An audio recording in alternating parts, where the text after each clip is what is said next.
Hello and welcome to Triathlonology, a triathlon podcast by Animis Racing Team. I'm Oliver. And I'm Jackie. We are a mum and son coaching team who have changed our lives through the sport of triathlon. Our podcast aims to break down the mysteries of triathlon training and show you, the listener, how simple and flexible it can be so that it really does become part of your lifestyle and not just a hobby.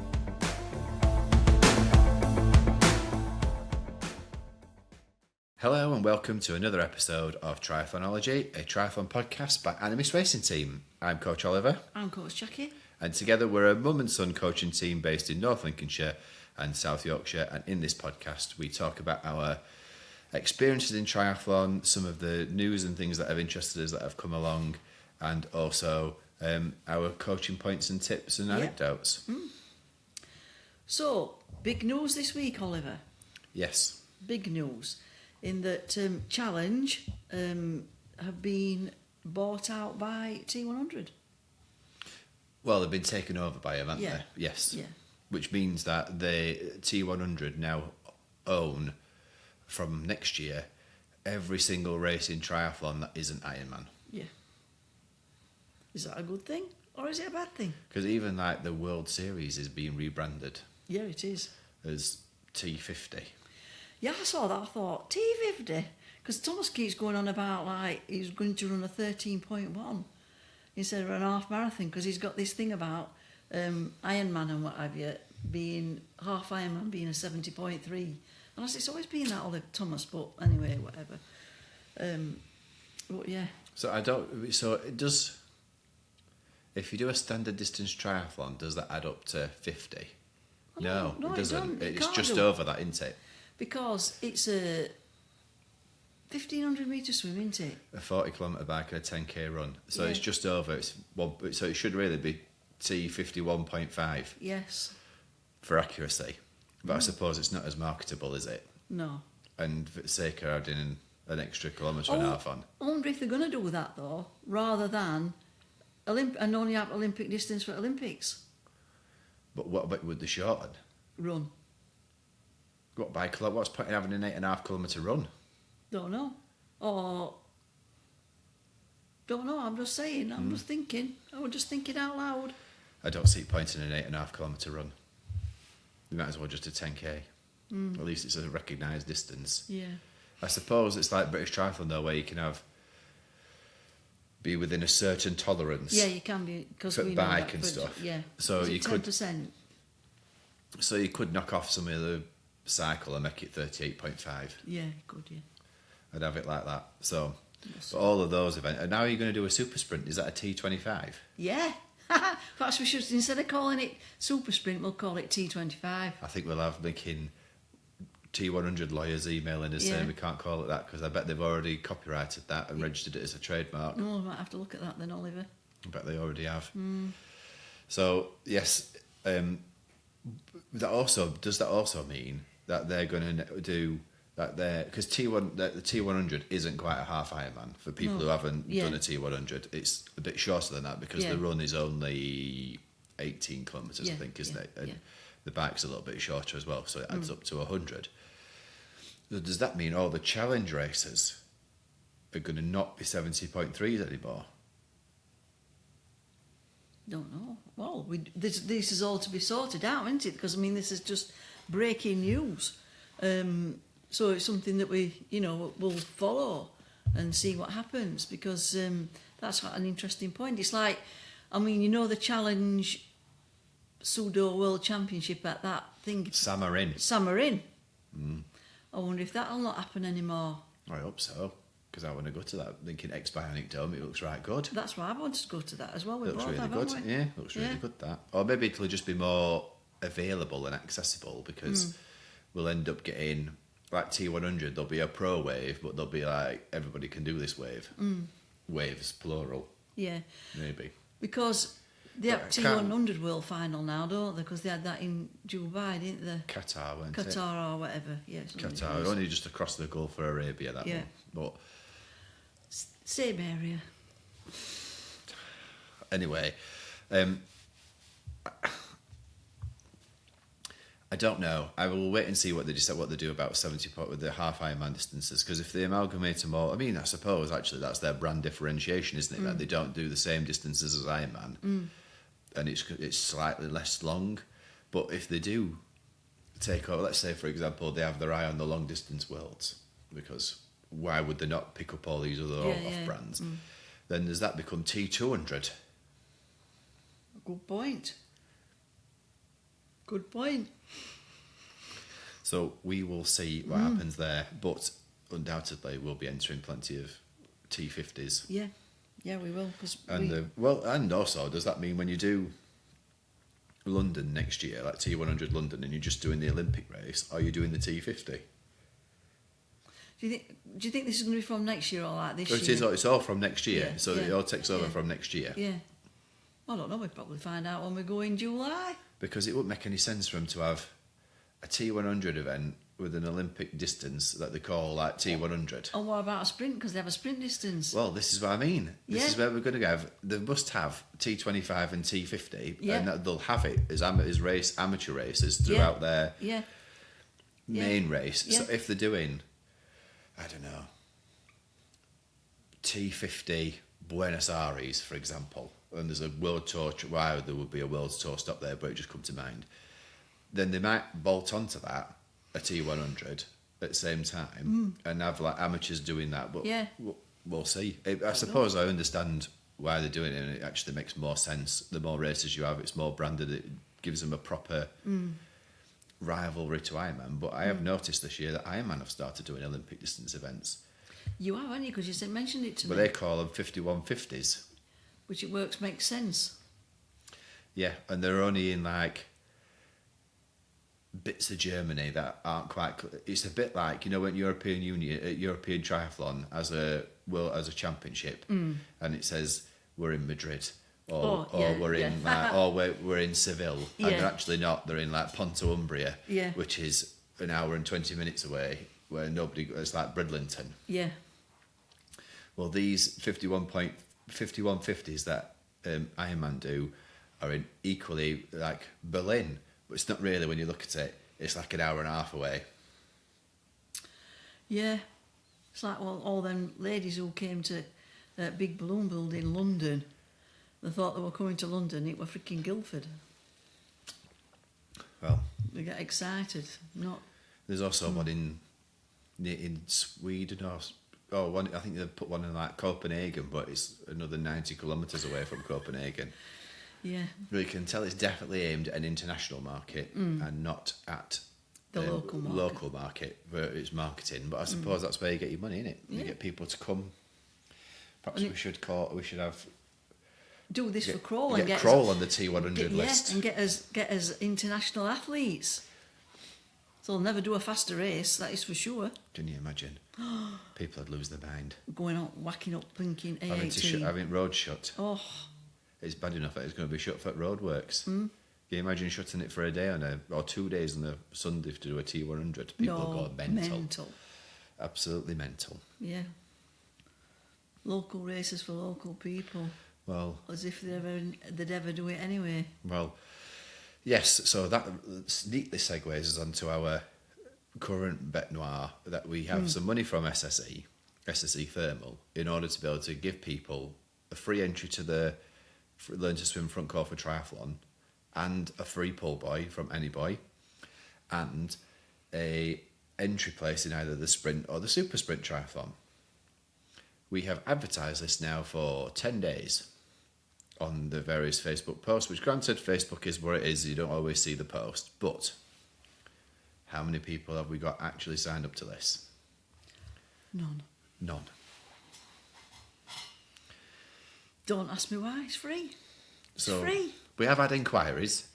Yeah, but once they learn, I don't even know, I don't know if they think we're going to wave a magic wand and that they're going to be able to swim in a week and they can waltz round to our triathlon. I don't know. Well, I don't think we ever say that. No, we don't. But I also don't think when people are looking at doing a race in May that the weather don't particularly help at the minute, given, as you've told me today, it's rained for 32 consecutive days in England. No, in Yorkshire. In Yorkshire. Just Yorkshire, because down south, Dry as a bone. No, a lot more rainy. Oh, well, 32 consecutive days in Yorkshire, rain. But our rain's heavy rain. Hopefully it fills up reservoirs. So Oh, they're overflowing. Paul Hudson said yesterday, our reservoirs are overflowing. But we will return to this conversation in the summer when we inevitably have a host pipe ban. Because there aren't enough reservoirs and Yorkshire Water loses millions of gallons a day through leaks that it can't be bothered to fix. Yeah, and it hasn't built a reservoir since 1936. Anyway, digressing. Digressing, yeah. So we shall have to keep trying to get people involved in this because it is more tricky than we thought it was going to be. Yeah, because we thought we'd be like... People would be snapping his hands off. But no. So we'll have to just reframe what we're saying about it, maybe, and try and get people in there. But if people don't enter by next week, because we have to be able to give the leisure centre time to be able to change their timetable around and get it in the time frame that we've got, because we're away for 2 weeks in April, then we just have to postpone it to September. And people are going to have summer holidays to contend with. But we can only do what we can do. It's not ideal, but we can't make people do it. No, we can't. As much as we might want to. You think, what a blinking bargain, what a blinking it's 190 opportunity. Quid, it's 190 quid worth of stuff for free. This has never been on before. It'll never be on again. We won't get the same. Well, it might be on again. If it's a roaring success, SSE might keep giving it us. Yeah. But, I mean, you've got to think on a log scale, the people who might want to do the event over time is going to... because diminish, aren't it? Yeah, it's finite population, isn't it? Yeah. So, let's see. So, on other news that I haven't told you about, I've also read today from Alex Yee that another marathon is on the cards for 2029 after the Olympics.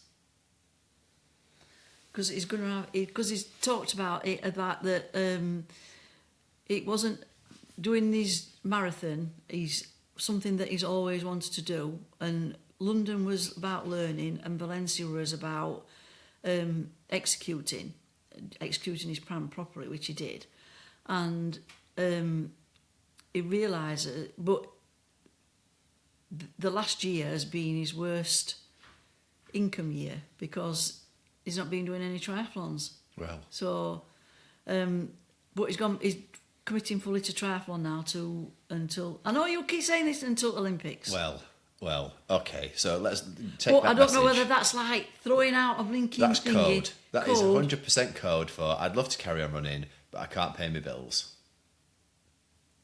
So I'm going to have to go back to triathlon where I get a load of sponsors. Yeah. I am still... He's got a 4-year plan.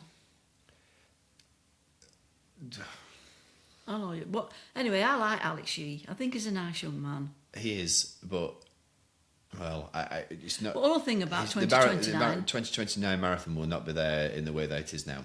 But 2029, he's on about, well, if London get the athletics world championships, then that's another one of his ambitions, because he can run the world championship marathon in London.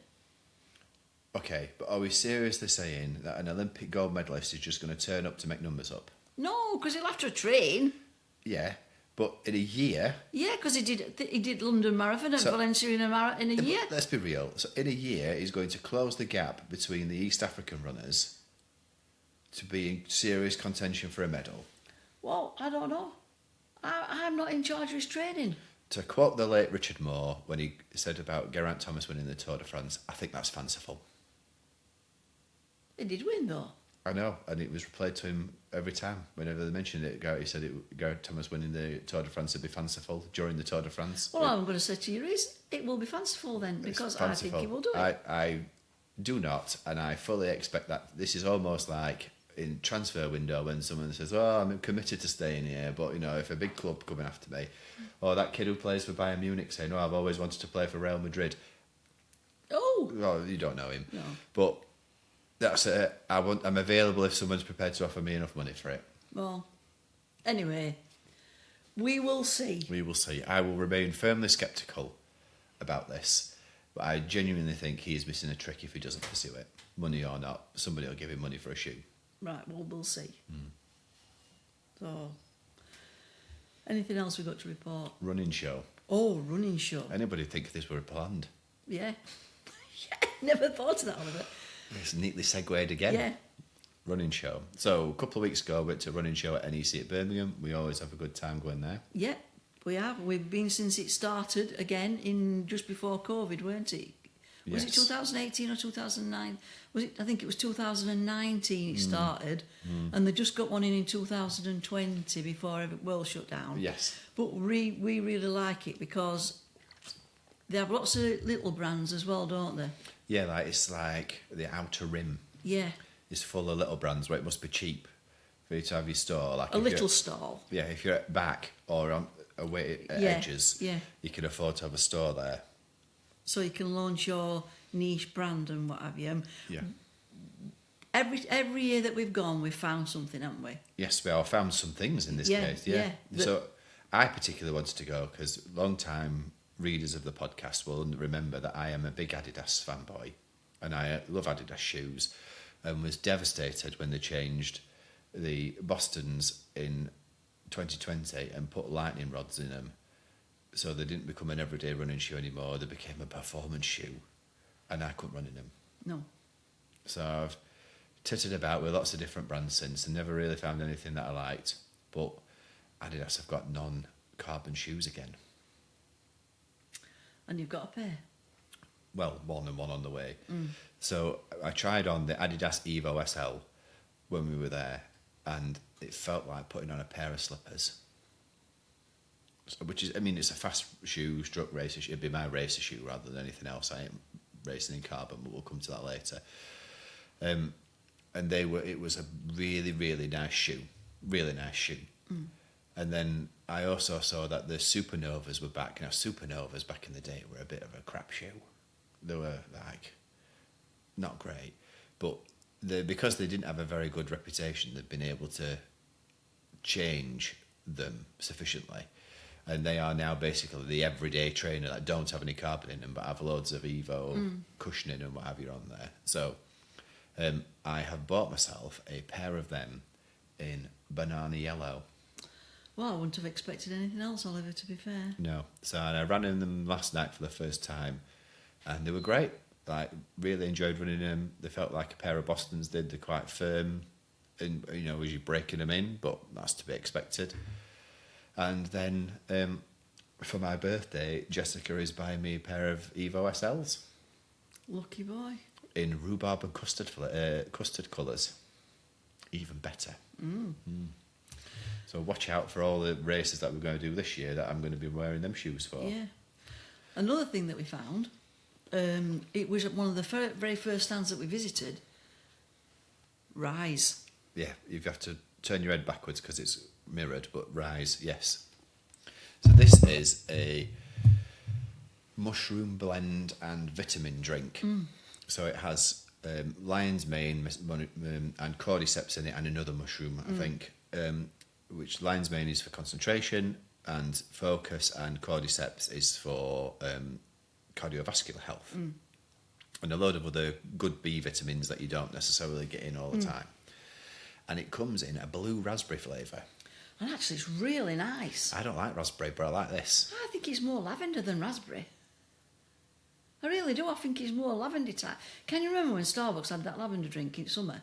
This does not taste like lavender. I'm telling you, it does. But I think coriander tastes like soap, so and I can't even smell. I can't smell weed, so it's like I'm no drinking judge. No, you would not be on MasterChef of Professionals. No. Or as a judge tasting the food. No. But I don't like raspberry, but whatever blue raspberry is tastes nice. It's lovely. It's and I think it really works. Well, it does, and the proof in that is that Jess has it. Well, Tom thinks it's amazing.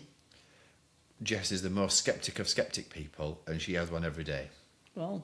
And she likes it. It helps her. So maybe we will try and get the chap from Rise on a podcast, because we are considering having like a second episode a week where we interview people or just have a chat with people about what they're doing in the endurance space. But Mm. we'll see if we can pull that off. It's a lot more logistics than me and you talking. It is, yeah. And then what else did we find? Vroom, Is that fudge thing? protein stuff, yeah. I don't like that. It's up my street. And Thomas likes it, but because he's at So- Suncorn, I don't like it. So Vroom are a protein brand.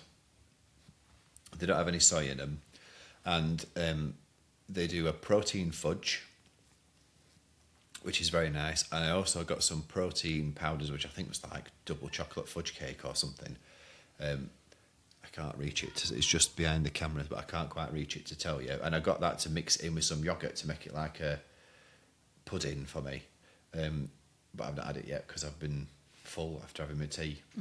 I've not, so still yet to try that. But when I tried it in mixed with water, it tasted all right. It tasted nice. So what else did we see when we were there? Decathlon weren't there this year. No, we were very disappointed. Because Decathlon were great last year. I mean, we like big fans of Decathlon anyway. As you all know. If marketing department's listening, get in touch. But we won last year a £100 Gift voucher. gift voucher, which we gladly spent on Yeah, stuff, merch. on Decathlon stuff, and some more on top so of we've that. got to talk about merch. Well, we'll get to merch in a minute. But going back to my bête noire about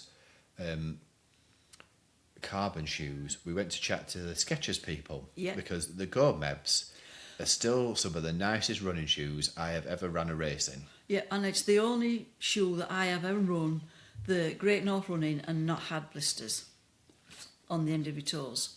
Because going down that hill at end is like terrible. But Go Mebs were I will honestly say they're the best shoes I have ever had. Ever. And so we are obviously excited that Skechers are back in the market Yeah. because they're LA based and they're coming back into running for the 2028 Olympics. Hello, Alex Yee.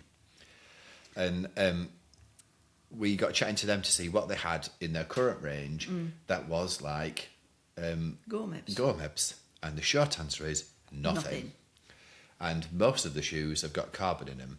And according to the guy at Skechers, there is a new like carbon web type structure coming out that goes through the whole shoe, so it's not just like a plate, it's spaced out across it. And that will be going in every single brand Yeah. by the end of this year. Every single running brand will have a racing shoe. Probably some of them will only do racing shoes with that carbon plate in it. Weave. No, it's hair. No, it's like a weave thing. Oh, it's like a basket in it. Yeah. It looks like a shoe, but lots of holes in it. I don't know quite how they've worked that out, but we'll see. We'll have to give them a try if everybody's going like this. And maybe the fact that they're not it's more not spread rigid, out yeah. across your foot. It might be better. It might be better for you, but there'll be some science behind it. But I'm not, because they're not really talking about it yet. And I don't know whether we're supposed to know. So if we've let cat out at bag, well, creditors when you reported on this. But it's coming, which is disappointing because I thought the whole purpose of these carbon shoes and what they'd done is they realised that you could get quite a lot of benefit from cushioning, and the cushioning had improved to deal with the carboning. And you'd think, oh, well, maybe we'll make some cushion shoes for people who aren't going to get benefit from running a carbon shoe, because if you run a 50-minute 10K, doing it in 48 minutes ain't going to make a difference. No, Is I don't understand this. People are mental. Well, I mean, we saw some kids wearing Alpha Flies just walking about. Yeah, Alpha Flies are like 300 quid. What? And they were teenagers. Yeah. I don't mean like 18, 19-year-old teenagers. I mean like 13, 14. 13, 14. But they've got Alpha Flies on, just wandering about. More money than sense. But the find of the show was the Nike Hyper Ice boots. Yes. So these are trainers that have compression and heating in them. Very nice. So when my leg pays out, I'm getting a pair, but only when my leg pays out. Yeah, they are definitely on the shopping list. Yes, but they're too expensive for now. Can't justify them just yet. No. But we did meet, also while we were there, the chaps from Pressio. Yep. Who make all the merch for T100. Yes, and keen observers of this podcast and also our social media videos will see that we wear a lot of T100 stuff because it's very nice when you put it on. So we decided we were going to chat to them about potentially getting some Animis merch and t-shirts and maybe a tri-suit and stuff from Pressio because their kit is very nice and why would it be rubbish? And the long story short is they don't have a tri-suit at the moment, but they hope to have one by the end of the summer. But what they do have is a load of running stuff that we can have. Yeah. And quarter zips and hoodies. So we are in the process of having some designed. Yep. Mainly for us. Mainly for us, yeah. Because, as we've said before... Triathletes like herding cats. Yeah. Especially when they live in Crowell. Or anywhere. Like getting them to get merch or anything, tricky. And I live with 3 cats, so I know how difficult it is to get them to do anything. But we also have a budgie smuggler order to put in. Yeah. Where you can get... We've got some custom Animis budgies, speedos, swimsuits and towels. Like beach towel-y things or swim towels. So we'll be putting an order for them in and they will appear on our social media when they arrive. Yeah. Yeah. We might even start putting links to all this on, when we've got them, putting links to them on underneath show notes. Yes, we will. We can certainly put pictures of them in the show notes. Can we do that, Mindy? Hopefully, Mindy can do anything. I don't know. Well, anyway, if we can put pictures of them in the show notes, we'll put the pictures of the designs in the show notes. So if people are listening to us in one of the far-flung places of the world that people do listen to this podcast, then you can order some from us and you can represent, as the gangster rappers would say. Yeah. And that's pretty much it for this episode, isn't it? I don't think there's nothing else that was on our agenda before we started to chat about. No, I think that's about it. Just another miserable evening in Yorkshire. Yeah. But in a month's time, it will be light at 7 p.m. Yeah. I mean, the thing is, I thought to myself today, 5 o'clock it's light. Well, Lighter. It lighter, but I mean, just hammering it down with rain, so that makes it dark. But yeah, and that is so nice. A month's time. Month's time. And then we get 10 months of it being light. And in early evening and in the morning. Then you're not as miserable. No, and as the weather carries on like it has for the last few years, it's going to be rainy in winter and red hot in summer. Yeah, I like red hot. I don't mind red hot. I don't mind red hot at all. Yeah. So, if you want to learn more about us, then there's a whole back catalogue available for you to listen to. You could also check us out on social media, on our TikTok accounts and our Instagram and Facebook pages, which Mindy will link to in the show notes. And until next time, I've been Coach Jackie. I've been Coach Oliver, and we'll see thee. Thank you for joining us today. See you next time. See you then, or as we say in Yorkshire, see thee.